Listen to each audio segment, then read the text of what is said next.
പിൻവാങ്ങുന്നതാണ് K C വേണുഗോപാലിന് നല്ലത്. അദ്ദേഹത്തിൻ്റെ political കരിയറിന് നല്ലത് അതാണ്. എന്ന് പറഞ്ഞാൽ രണ്ട് മൂന്ന് ഘടകങ്ങൾ. ഒന്ന്, രണ്ടാഴ്ച മുമ്പ് അല്ല, ഒരു മാസം മുമ്പാണ് ഹൈക്കമാൻഡ് തീരുമാനിച്ചത് എന്ത് എം പിമാർ മത്സരിക്കേണ്ടതില്ല. ആരാ തീരുമാനിച്ചത്? ഹൈക്കമാൻഡ്. ഈ കെ സി വേണുഗോപാൽ എന്താണ്? ഹൈക്കമാൻഡാണ്. ഹൈക്കമാൻഡിൽ ഏറ്റവും പ്രധാനപ്പെട്ട ഓഫീസിലിരിക്കുന്ന ആൾ. അദ്ദേഹം കൂടി ചേർന്ന് തീരുമാനിക്കുകയാണെന്ത് എം പിമാർ മത്സരിക്കേണ്ടതില്ല. ഇപ്പോൾ അദ്ദേഹം മുഖ്യമന്ത്രിയാകുമ്പോൾ അദ്ദേഹം ആരാണ്? എം പി ആണ്. അദ്ദേഹത്തിന് മുഖ്യമന്ത്രിയായിട്ട് ഔദ്യോഗികമായിട്ട് അദ്ദേഹം മുഖ്യമന്ത്രിയാണെങ്കിൽ, സാങ്കേതികമായി മുഖ്യമന്ത്രി ആകണമെങ്കിൽ അദ്ദേഹം എം പി സ്ഥാനം രാജിവെച്ച് ഒരു ഉപതെരഞ്ഞെടുപ്പിൽ, ഒരു അസംബ്ലി ഉപതെരഞ്ഞെടുപ്പിൽ മറ്റൊരു MLA രാജിവെപ്പിച്ച് അവിടെ അസംബ്ലി ഉപതെരഞ്ഞെടുപ്പ് നടത്തി വിജയിച്ചിട്ട് വേണം ആകാൻ.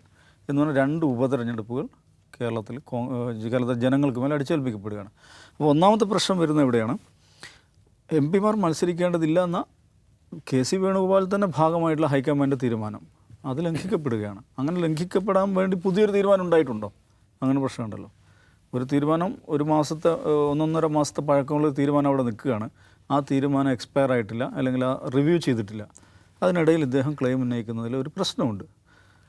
രണ്ടാമത്തത്, കേരളത്തിന് മേൽ 2 ഉപതെരഞ്ഞെടുപ്പുകൾ അടിച്ചേൽപ്പിക്കപ്പെടുന്നു. എന്തിനു വേണ്ടി ഈ ഉപതെരഞ്ഞെടുപ്പുകളെന്ന് ഒരു ചോദ്യം വരുമ്പോൾ തെരഞ്ഞെടുപ്പ് പ്രചാരണം നടക്കുമല്ലോ. ഒരു സാധാരണ കോൺഗ്രസ് പ്രവർത്തകൻ എങ്ങനെ മറുപടി പറയും? നേതാക്കന്മാർക്ക് വേറെ എന്തെങ്കിലും പറയാതിരിക്കാം. ഒരു സാധാരണ കോൺഗ്രസ് പ്രവർത്തകൻ, അല്ലെങ്കിൽ വീട്ടിൽ കയറി വോട്ട് പിടിക്കുന്ന ഒരു കോൺഗ്രസ് പ്രവർത്തകൻ, അല്ല സാറേ, ഒരു 2 മാസം മുമ്പ് നിങ്ങൾ വന്നായിരുന്നല്ലോ, ഇപ്പോൾ എന്തിനാണ് വീണ്ടും വരുന്നത് എന്ന് ചോദിച്ചാൽ കോൺഗ്രസ് പ്രവർത്തകൻ, വോട്ട് പിടിക്കാൻ ഇറങ്ങുന്ന കോൺഗ്രസ് പ്രവർത്തകൻ എന്ത് മറുപടി പറയുമെന്ന് ചോദ്യമുണ്ട്.